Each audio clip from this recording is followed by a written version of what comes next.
On passe à l'actualité d'Internet avec vous, Guy Birenbaum.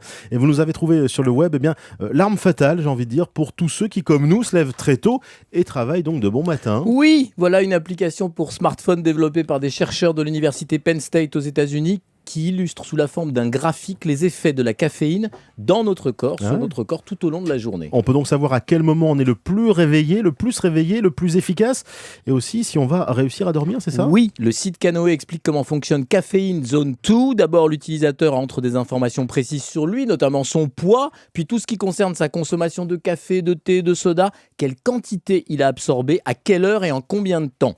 Une fois que toutes ces données sont dans l'appareil, l'application va générer un graphique du taux sanguin de caféine prévu pour les 24 heures suivantes, histoire de savoir si ce taux va juste permettre à l'utilisateur de rester vigilant comme il faut quand ce sera nécessaire, ou s'il va malheureusement également l'empêcher de dormir.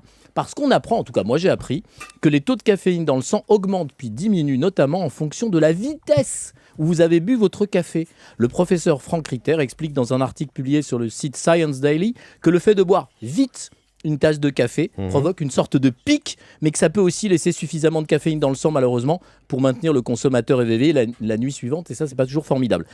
Application disponible sur iPhone avec un équivalent sur Android. Tout ça me donne l'occasion de rappeler à la France qui se lève tôt et qui a parfois du mal, cette pensée fameuse de Pierre Dac: il vaut mieux prendre ses désirs pour des réalités que de prendre son slip pour une tasse à café. Il a vraiment dit ça, Pierre Dac?